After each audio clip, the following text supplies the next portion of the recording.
परिटिए केही बाट बणा होई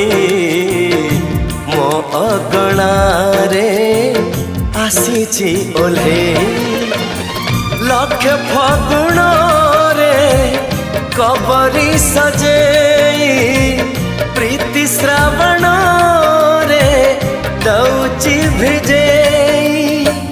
भाभी तो नथिली जहा जाइची पाई परिटिए केही बाट बणा होई मो अगणारे आसीची ओल्हे।